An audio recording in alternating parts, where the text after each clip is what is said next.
ถัดไปตัวที่3นี่เว้าถึงวิธีการบริหารโรงงาน2ส่วนใหญ่ที่สำคัญที่ข้าพเจ้า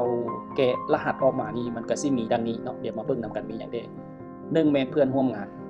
2แม่นพนักงานในบริษัทนี่เป็น2ส่วนสำคัญอยู่ในสายการบริหารในโรงงานหรือในบริษัทต่างๆเพื่อนร่วมงานมีหยังเด้เฮาควรใส่ใจในจุดใดในเพื่อนร่วมงานอันนี้หมายถึงผู้บริหารต้องให้เกียรติหรือในความรับผิดชอบ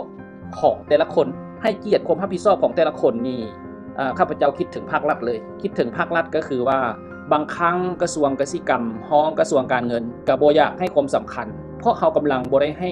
ห้เกียรติความรับผิดชอบกันบางครั้งก็แม่นอาหารและยาเป็นหัวเรื่องเป็นตัวแทนเป็นเจ้าของเรื่องบางเรื่องก็การเงินเฮาส่งตัวแทนแบบบ่ฮู้หยังไปส่งคน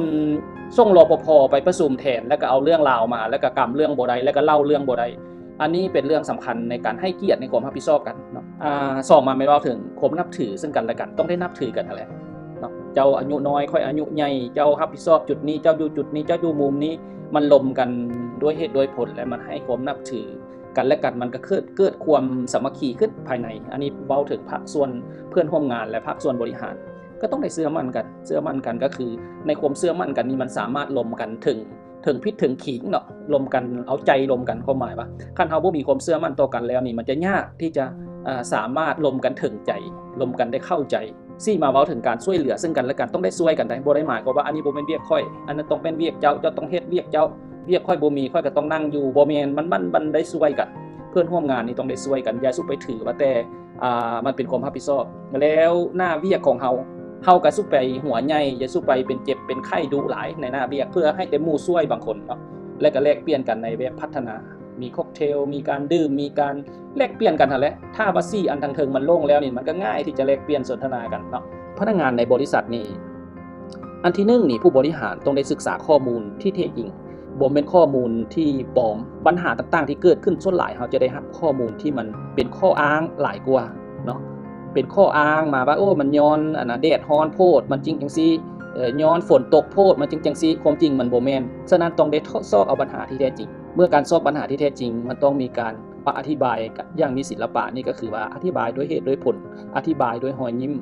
บ่แม่นอธิบายด้วยเป็นการอคติบ่แม่นอธิบายด้วยเป็นการจับผิด3มาเรื่องการแก้ปัญหาให้มันทันการบ่แม่นปาไว้จนมันว่าเป็นมะเร็งแล้วเฮาจึงค่อยมาแก้และก็ต้องแก้ด้วยเหตุด้วยผลแก้ด้วยใจ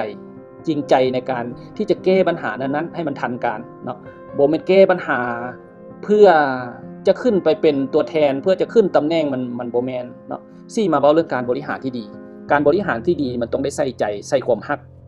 อันที่1อันที่2มันต้องได้ให้ความไว้วางใจแก่กันแก่พนักงานนั้นๆเป็นแบบอย่างที่ดีเป็นแบบอย่างที่ดีนี่มันค่อนข้างสำคัญเด้ก็คือว่าการประพฤติต่างๆของผู้บริหารนี่ต้องเป็นแบบอย่างบ่แม่นมีแต่ทฤษฎีเนาะอวยหน้าออกจากกองประชุมแล้วพาลูกน้องไปหานไฟแสงสีแล้วมัวนิ่มจักอันใดเป็นอันใดอันนั้นมันบ่แม่นแบบอย่างที่ดีหรือว่าไปพัวพันกับพนักงานอยู่ในบริษัทแต่ว่าปากนี่ดีอยู่แต่ว่าการกระทำมันบ่เป็นแบบอย่างที่ดีอันนี้ก็ต้องได้ใส่ใจได้ระมัดระวังอันที่5แม่นผลตอบแทนของพนักงานมันก็ต้องมี incentive เนาะครับภาษาลาวก็สิเขียนว่า incentive อะไรแล้วก็มีว่าเวลาพิเศษของเขาเนาะในนี้